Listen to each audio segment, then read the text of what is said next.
Olá pessoal, sou Flanca Thaís do canal Historiando a Verdade. Antes de começar, inscreva-se no canal, deixa o like se gostou ou não gostou, participe, curte, compartilhe, porque só assim o canal ganha uma importância dentro da plataforma do YouTube, né? E eu quero falar hoje um assunto extremamente complicado, que é a mercadoria no Capital de Marx, né? Capital, Crítica da Economia Política, tá? Volume 1, né?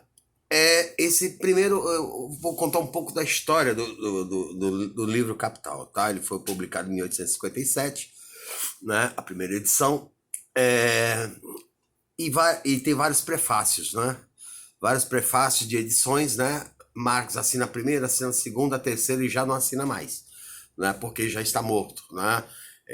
Essa edição que assina é Engels, né? E percebe-se que Friedrich Engels está extremamente abalado ainda pela morte de Karl Marx, né? Karl Marx morre 14 de março de 1883, aos 65 anos, né? E essa edição do Capital, volume 3, é publicada em novembro de 1883, né? Ele lamenta, ele fala das lamentações de perder um grande amigo que foi parceiro por mais de 40 anos, né? De uma amizade assim, que pouco existe nos dias de hoje, né? Uma fidelidade, uma cumplicidade intelectual, uma participação mútua entre os dois, né? E ele dá todos os méritos, né, da própria vida intelectual dele a Marx, tá? Diz do desafio que né, é, é, que Marx pensou em transformar esse livro Capital. Ele é bem difícil, né? Essa primeira parte, mercadoria, depois circulação, depois dinheiro, troca, né? Uma série de coisas, né? E ele fala que Karl Marx ele tentou, né? Mas já estava muito doente, né? A saúde, né? O abalara muito. Ele tentou modificar esse livro, trazendo mais dados, não é? Mais informações para consolidar a sua teoria, tá? A sua teoria, só que pelo fato de estar adoentado já, né? Em 1883, pouco antes ele se preocupou, voltou a se concentrar no volume 2, né? Porque senão a obra ficaria inacabada, né? E ele não conseguiu publicar o volume 2, né? Deixou os manuscritos que Engels, né? Engels publicou, né? Porque Engels, segundo os fatos históricos, só Engels e Jane Marx conhecia a caligrafia, né? Conseguia entender a caligrafia de Karl Marx, tá? Jane Marx já havia morreu antes dele, né? A esposa, né? E coube então a Friedrich Engels, né? Publicar o segundo volume. Os manuscritos ainda não organizados do 3, 4, o 5, tá? Que são a série de livros, né, que juntos dão mais de 4.000 folhas, tá? É uma obra extremamente complicada, mas o primeiro capítulo é uma coisa assim, porque tu tá entrando numa leitura bem abstrata, e o desafio maior é você ler e passar, né, de uma forma mais simples, porque é da natureza do cérebro humano, né, negar, né, a complexitude, né, de qualquer leitura. Quando a gente encontra, às vezes, obstáculos, se não tiver persistência, a gente não vai em frente. A gente larga do lado, né? Eu me lembro, pouco tempo atrás, quando li a Microfísica do Poder de Michel Foucault, encontrei certa dificuldade, é muito complicado, mas você tem que ser perseverante. A gente lê uma vez, né, lê outra, aí na terceira vez vai ficando mais clara a mentalidade, né, para entender, né, e você pensa, né, para poder tentar montar, né, um texto simples para que as pessoas que não leram compreendam, tá?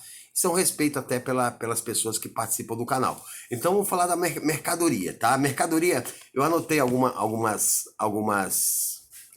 notas, eu tirei algumas notas para poder discorrer sobre o texto, tá? O capital em si, ele não gera valor para Marx, tá? O que gera valor, né? Aí ele vai dizer aqui, ó, a medida da riqueza do mundo capitalista é atribuída ao trabalho, tá? O trabalho é que gera valor. Sem o trabalho não há transformação do objeto a ser trocado, tá? Objeto de troca, né? Que se dá valor pela quantidade de uso, né? De uso ou, né, pela quantidade de utilidade. Se ele é usado demais ou se ele é útil demais, ele tem mais valor, tá? E aí é que entra o segundo processo. Não se depende da quantidade do trabalho, né? O trabalho ele é pago por hora, mas o bem produzido pelo trabalhador às vezes pode ser de valor infinito, de valor incalculável, tá? Por exemplo, né, a apropriação do capitalista, ele vai pagar o trabalhador aquela determinada hora, não é? Mas, por exemplo, o cara produziu um relógio, né? Ele produziu um copo, né? Mas esse copo ou o relógio, ele sempre vai estar gerando valor, né? Mas o trabalho foi abstraído dessa participação do valor, tá? Por isso que o Marx fala de mais-valia, né? Esse processo, vamos dar um exemplo mais simples. O cara constrói, o trabalhador participa da construção de um edifício de alto padrão. O salário dele é o mesmo do cara que participa da construção de uma casa, tá? Mas o objeto de alto padrão é vendido por um valor de mais procura, ou de objetivo, de consumo, de fetiche, né? E aí esse produto, o preço sobe, mas o trabalho já foi abstrato, já foi abstraído desse valor, tá? Então o capitalista vai ganhar aí, né? Ele ganha nisso aí. E aí vem um outro desafio, né?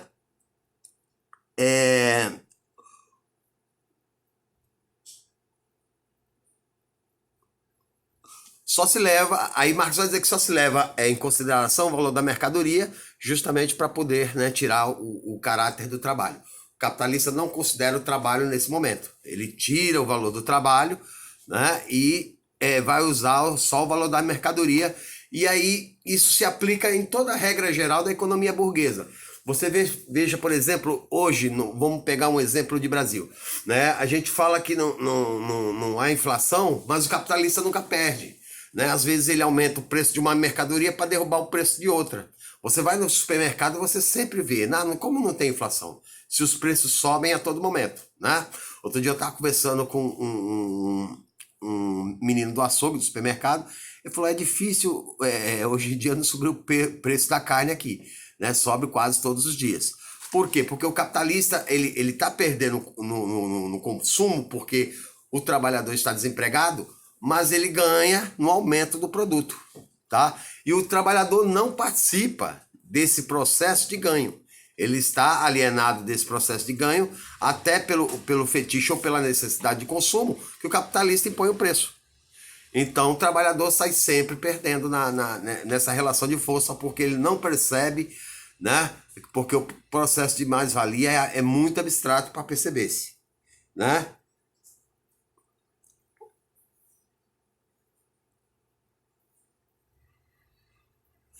Aí Marx conclui, né, que não há como, né? Porque, por exemplo, não pode se determinar valor a uma coisa que não foi transformada pelo homem na natureza, né? O que não é transformado não gerou valor. Se não gerou valor é porque mostra-se que o valor só é atribuído a partir do momento do trabalho da força humana. No entanto, o capitalista nunca vai reconhecer esse trabalho, por quê?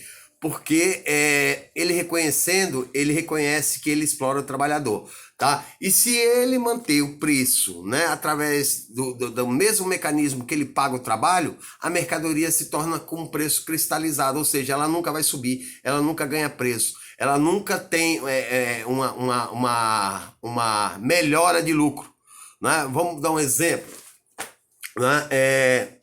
Um telefone, né, um telefone celular, ele pode ser usado, né, um telefone barato ou caro, né, ele pode ser, ele tem a mesma utilidade, né, não tem as mesmas fetiches, né, os mesmos fetiches que principalmente muito da juventude tem, por exemplo, um iPhone, que faz a mesma função de um Motorola, de um outro celular qualquer, né? Mas o capitalista, através da propaganda, né, gera o fetichismo, né? E esse fetichismo também tira e abstrai o trabalho humano, porque foi o trabalho humano que transformou aquilo.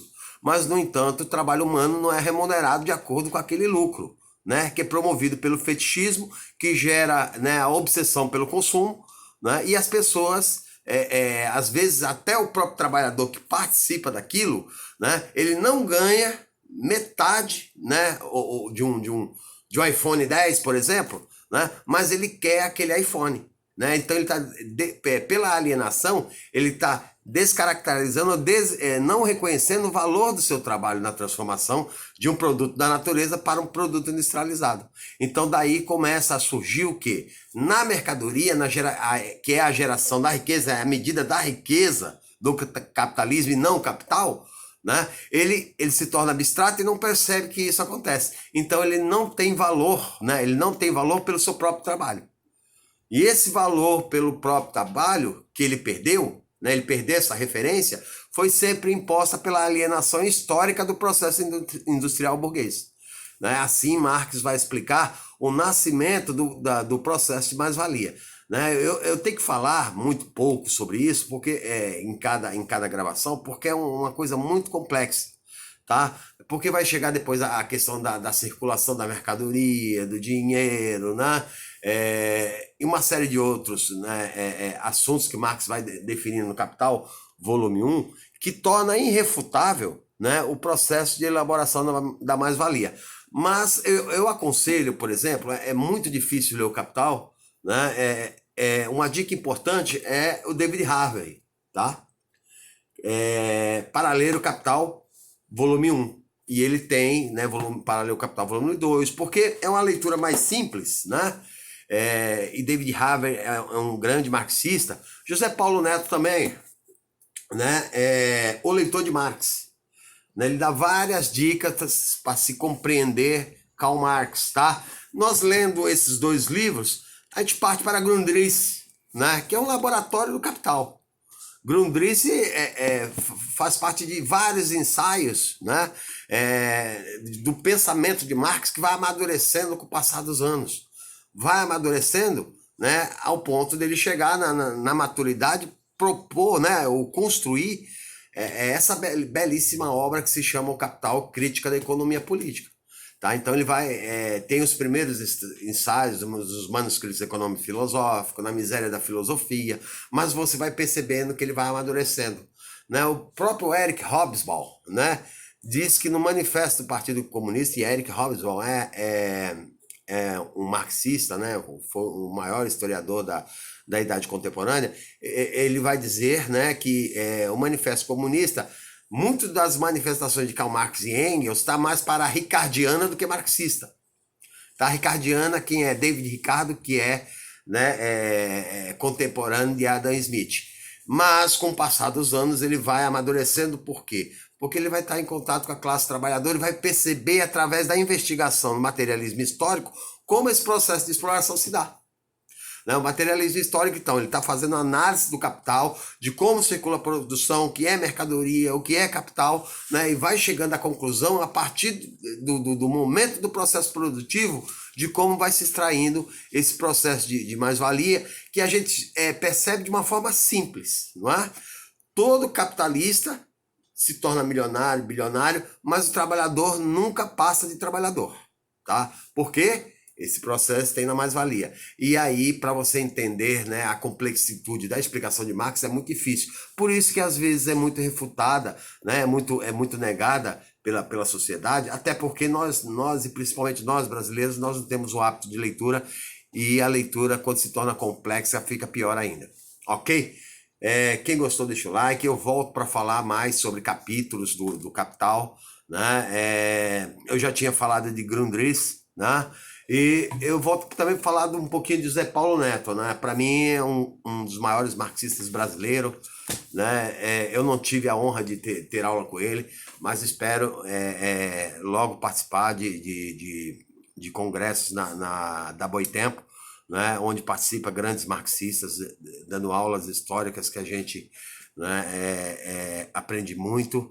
Né? Eu já entrei em algumas aulas que eu confesso que eu entrei Eu vi um palestrante falar durante 2 horas sem papel nenhum e quando terminou eu falei, realmente eu sou burro ainda. Eu não compreendo nada do mundo. Ok, pessoal? Até a próxima. Fui.